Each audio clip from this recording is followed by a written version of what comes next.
Welcome to the new Camtasia Studio. We encourage you to watch and play with this Getting Started project video to learn some of the most important concepts of using the editor. If you want more in-depth tutorials that will walk you through the entire process of recording, editing, and sharing your videos, then please watch the Getting Started tutorials using this link under the Help menu. The editor is divided up into three main areas: the clip bin, the timeline, and the canvas. The canvas is where you see your video during playback and can move, resize, and reposition all media however you want. The timeline is where you assemble and edit your video.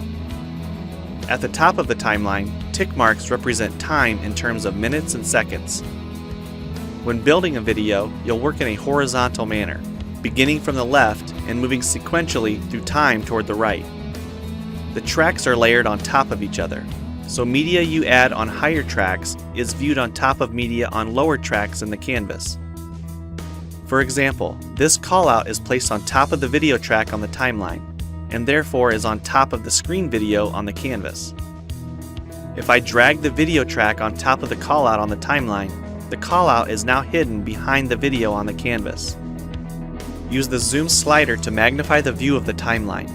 This is very helpful when making precise cuts and selections, like removing ums in your audio. New media can be dragged and dropped on an existing track, or a new track is automatically created when media is dropped at this location at the top of the timeline. To change the position of a clip on the timeline, just drag it. To change the duration of a clip, drag the edges in either direction. An important part of the timeline is the playhead. To view your video, click play. Notice how the video and the timeline's playhead stay in sync. Click anywhere along the timeline and the playhead moves to that point. To remove a portion of your video, make a selection with the green in point and red out point. Then click the cut button.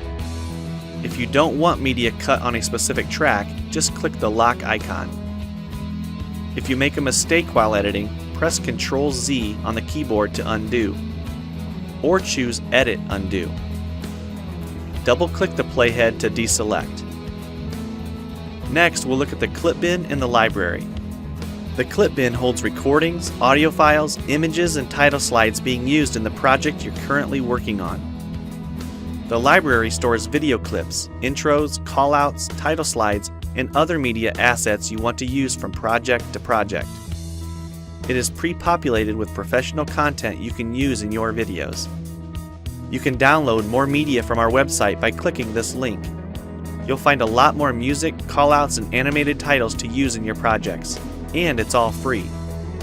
Once you find something you like this callout for example, just drag it to a track on the timeline and resize and reposition it as needed. Double-click the callout on the canvas to open the Callouts tab and edit the text, or change any of the text properties like color or size. You can find a number of other callouts to use in your projects by expanding the Shapes menu. You've probably noticed the video zooming in and out at times, for example here when it's zooming into the timeline. To learn more about adding and customizing zoom and pan animations to your video, check out the other Getting Started tutorials on our website. We've talked about some of the tabs already, but be sure to explore the others for adding and editing special effects. If they don't all show up as tabs, click on the More tab to explore others, like the speech-to-text capabilities and captions, and the improved quizzing. Also, transitions can now be dragged directly to the timeline and added on top of clips. So we've shown a few ways you can navigate and edit your video. But how do you get content into your video? To make a new screen recording, click the Record the Screen button. If you already have an audio or video recording you'd like to use, click the Import Media button. When you're done with your video project, you'll need to click the Produce and Share button to create a shareable video. Expand this menu to see a variety of presets. We have a new video player that plays back your MP4 video and includes other interactive features like table of contents, closed captions, quizzes, and even hotspots.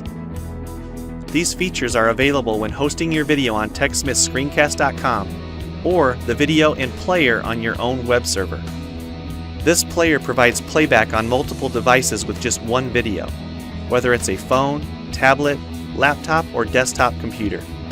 Well, it's time for you to try Camtasia Studio for yourself using the content on the timeline, or better yet, create your own. We have lots of free tutorials on our website, and I recommend you begin with the Getting Started series. Also, the help file inside Camtasia Studio tells you how to use each of the Camtasia Studio features and applications. One last thing, if you ever want to open this Getting Started project again to view or practice with, use this link here. Thanks for watching, and we hope you enjoy Camtasia Studio.